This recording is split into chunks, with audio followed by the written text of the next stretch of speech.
Hello student, मैं राज sir राज physics classes में आपका स्वागत करता हूं। तो चलिए आज हम लोग प्रकाश के अपवर्तन का पार्ट थर्ड देखेंगे। जो पार्ट 1 और पार्ट 2 नहीं देखे हैं, प्ले लिस्ट में बना हुआ है, आप लोग बिल्कुल जो है ना उसको जाके देख लीजिए, क्योंकि उससे आपका कॉन्सेप्ट क्लियर हो जाएगा, तभी आपको ये समझ में आएगा। तो चलिए जो है ना बिना देरी का स्टार्ट करते हैं। ठीक है, आज का क्वेश्चन जो है, क्वेश्चन सुनिए कि अपवर्तनांक क्या है तथा यह कितने प्रकार के होते हैं। दूसरा है निरपेक्ष अपवर्तनांक किसे कहते हैं, आपेक्षिक अपवर्तनांक किसे कहते हैं, प्रकाश के अपवर्तन के नियम क्या है, और स्नेल के नियम से आप क्या समझते हैं। इसमें देखिए वीवीआई है कि ये जो है ना क्वेश्चन पूछता है आपेक्षिक अपवर्तनांक, ये जो ना काफ़ी वीवीआई है। तो यदि ये वीवीआई है तो यहाँ से हम देखेंगे। ठीक है, तो अपवर्तनांक किसे कहते हैं, तो हम जो है ना पिछले वीडियो में भी आप लोगों को बता दिए थे अपवर्तनांक कि किसी भी माध्यम में, ठीक है, प्रकाश के दिशा को मोड़ने की जो है क्षमता होती है वह उसका अपवर्तनांक कहलाता है। ठीक है, अर्थात कोई भी जो है ना माध्यम कितना प्रकाश को अपने दिशा से मोड़ रहा है या तो विचलित कर रहा है, वह उसका जो क्षमता है वही उसका अपवर्तनांक कहलाता है। ठीक है, अब यहाँ से देखते हैं कि अपवर्तनांक कितने प्रकार के होते हैं। तो अपवर्तनांक दो प्रकार के होते हैं। ठीक है, तो पहला है निरपेक्ष अपवर्तनांक और दूसरा है आपेक्षिक अपवर्तनांक। ठीक है, अब निरपेक्ष अपवर्तनांक में देखते हैं कि निरपेक्ष अपवर्तनांक किसे कहते हैं। तो निरपेक्ष अपवर्तनांक हो जाता है या तो हम किसी माध्यम का अपवर्तनांक कहते हैं, तो निर्वात में प्रकाश की चाल और किसी माध्यम में प्रकाश की चाल के अनुपात को हम लोग कहते हैं जो ना निरपेक्ष अपवर्तनांक या किसी माध्यम का अपवर्तनांक। तो यहाँ से देखिए निर्वात में प्रकाश की चाल, ठीक है, निर्वात में प्रकाश की चाल और किसी माध्यम में प्रकाश की चाल, तो ये कोई भी माध्यम हो सकता है। ठीक है, यदि माध्यम 1 लेते हैं तो यहाँ 1 देंगे।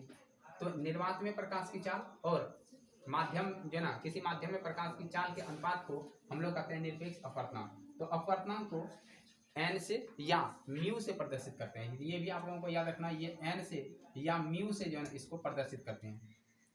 तो यहाँ से देख लीजिए कि ये जो है ना निरपेक्ष अपवर्तनांक है। निरपेक्ष अपवर्तनांक फिर से एक बार याद रखना है कि ये है सी, जहाँ है निर्वात में प्रकाश की चाल। सी क्या है, निर्वात में प्रकाश की चाल,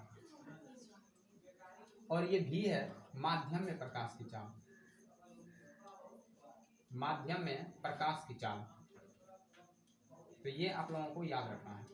अब यहाँ से देखिए इसी से रिलेटेड है आपका ये। अब यहाँ देखते हैं कि ये जो अपवर्तनांक निकला है इस माध्यम के लिए निकला है, माध्यम 1 है तो माध्यम 1 के लिए निकला है। अब यहाँ से देखते हैं आपेक्षिक अपवर्तनांक किसे कहते हैं। आपेक्षिक का मतलब होता है तुलना करना। आपेक्षिक का मतलब किसी से भी हम उपेक्षा करते हैं, तुलना करते हैं। ठीक है, तो यहाँ से हम दो निरपेक्ष अपवर्तनांक को तुलना करेंगे। ठीक है, दो निरपेक्ष अपवर्तनांक के अनुपात को कहते हैं आपेक्षिक अपवर्तनांक। ठीक है, दो निरपेक्ष अपवर्तनांक के अनुपात को हम लोग करेंगे आपेक्षिक अपवर्तनांक। तो यदि हम आपेक्षिक अपवर्तनांक देखते हैं, ठीक है, आपकी किताब में दिया होगा n2 1 बराबर दिया होगा, ठीक है, n2 और बटे n1 ऐसे लिखा होगा। ठीक है, तो अब इसका मतलब समझना है कि n2 1 का मतलब क्या हो गया। तो यहाँ पहले समझना है कि आपेक्षिक अपवर्तनांक किसको कहते हैं, दो निरपेक्ष अपवर्तनांक के अनुपात को कहते हैं। पहले ये आप लोगों को याद रखना, किताब का हेल्प लीजिए, उसमें लिखा हुआ है दो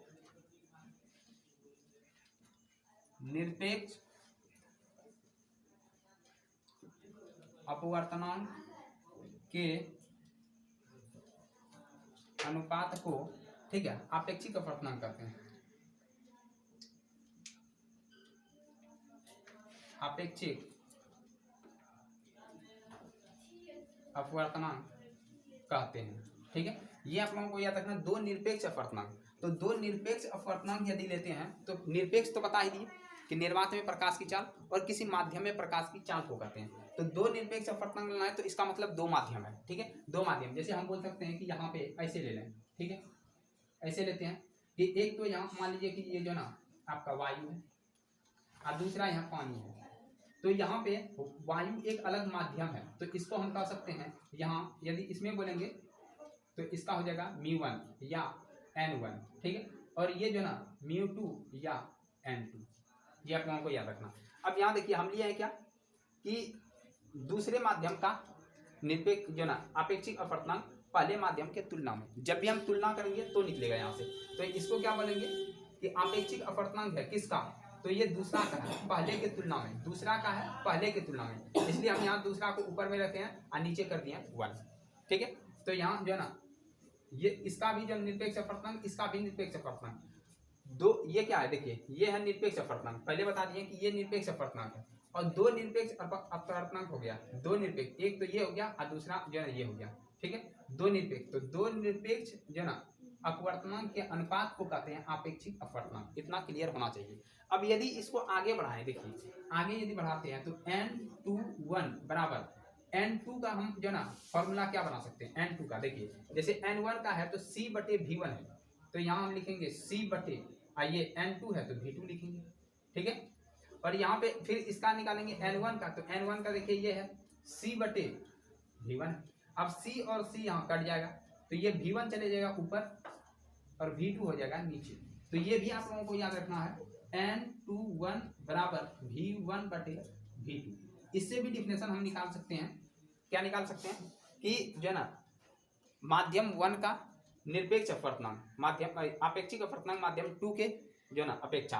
तो हम कैसे कर सकते हैं कि दो जो है ना दोनों माध्यमों के प्रकाश के अनुपात को, दोनों माध्यमों के प्रकाश के अनुपात को हम लोग कहते हैं निरपेक्ष अपवर्तनांक, सॉरी ये आपेक्षिक अपवर्तनांक। तो इतना आप लोगों को याद रखना है, ठीक है। यहाँ तक क्लियर हो जाना चाहिए। फिर से एक बार हम जो रिकॉल कर देते हैं ऊपर से, ठीक है, कि अपवर्तनांक क्या होता है कि जो ना किसी भी माध्यम में प्रकाश को कितना मोड़ने का क्षमता है उसका अपवर्तनांक कहलाता है। अपवर्तनांक दो प्रकार का होता है, एक तो जो है आपेक्षिक अपवर्तनांक, दूसरा जो है निरपेक्ष अपवर्तनांक। तो जो निरपेक्ष अपवर्तनांक किसको कहते हैं, निर्वात में प्रकाश की चाल और उस जो है माध्यम में प्रकाश की चाल को कहते हैं निरपेक्ष अपवर्तनांक। और आपेक्षिक अपवर्तनांक कहते हैं दो निरपेक्ष अपवर्तनांक के अनुपात को कहते हैं आपेक्षिक अपवर्तनांक, ठीक है। तो इतना आप लोगों को क्लियर होना चाहिए।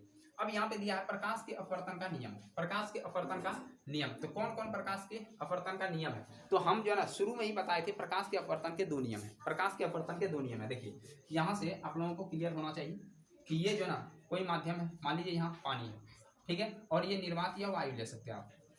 अब यहाँ से देखें कि ये अभिलंब है, जब प्रकाश की किरण यहाँ से जा रहा है तो ये जब ये है विरल, याद रखना यहाँ पानी विरल है, घनत्व इसका कम है और इसका जल का घनत्व अधिक है, तो ये सघन है, ठीक है। जब विरल से सघन की ओर जाएगा तो वो अभिलंब की ओर मुड़ जाएगा। तो अब इसको जाना चाहिए था इधर, लेकिन ये फाइनली जाएगा इधर, ठीक है। तो यहाँ पे हम क्या देख रहे हैं, यहाँ अपवर्तन के दो नियम है, अपवर्तन के दो नियम। पहला क्या है कि आपतित किरण, ध्यान समझना, आपतित किरण। दूसरा है अपवर्तित किरण और तीसरा है आपतन बिंदु पे डाला गया अभिलंब। तीनों एक ही समतल पे, क्या ये बात क्लियर है, तीनों एक पे ही जो ना ये जो है तीनों एक ही तल पर है, तल के एक बिंदु पर है। तो ये पहला नियम है, जिस तरह प्रकाश के परावर्तन में है उसी तरह प्रकाश के अपवर्तन में है। दूसरा नियम क्या है, अब दूसरा नियम काफी इंपोर्टेंट है, दूसरे नियम को स्नेल का नियम कहते हैं। यदि हम ये बताते हैं तो ये स्नेल का नियम भी खत्म हो जाएगा, ठीक है। दूसरा नियम क्या है कि किसी विशेष वर्ण के लिए, ठीक है ना, सूर्य के प्रकाश के लिए नहीं, ध्यान से याद रखना है कि यहाँ यदि हम बोलेंगे स्नेल का नियम तो उसमें किसी विशेष वर्ण के लिए, यदि हम लाल लें, पीला लें, हरा लें, ब्लू लें, उसके लिए लेंगे। ये नहीं कि श्वेत प्रकाश को ले लेंगे तो वहां तो गलत हो जाएगा, ठीक है। किसी विशेष वर्ण के लिए आपतन कोण कीजिए। अब ये देखिए ये मेरा है आपतन कोण, ये पढ़ा दिए पहले, जो नहीं देखे हैं पार्ट 1 देखिए, प्लेलिस्ट जाके चेक कीजिए, बहुत सारा जो वीडियो पड़ा हुआ है, ठीक है। तो ये है जो ना मेरा आपतन कोण, ठीक है, और ये मेरा है अपवर्तन कोण। तो आपतन कोण की ज्या, ज्या का मतलब होता है साइन, याद रखना, ज्या को हम लोग साइन कहते हैं। तो यहाँ बोलेंगे आपतन कोण की ज्या अर्थात साइन, आपतन कोण है तो आई, अब बटे अपवर्तन कोण की ज्या, ठीक है। तो यहाँ साइन आर, दोनों का अनुपात एक नियतांक होता है। नियतांक का मतलब हो गया कांस्टेंट, दोनों जब भी आएगा कांस्टेंट आएगा। तो इसी कांस्टेंट को हम लोग कहते हैं स्नेल का नियम, ठीक है, इसी को कहते हैं स्नेल का नियम। अर्थात n जो है ना n बराबर हो जाएगा या म्यू बराबर हो जाएगा साइन आई बटे साइन आर। ये एक होता है कांस्टेंट, ये क्या है, एक कांस्टेंट है, याद रखना। कहीं कहीं आपको सी भी मिल सकता है, कांस्टेंट का मतलब सी होता है, ठीक है।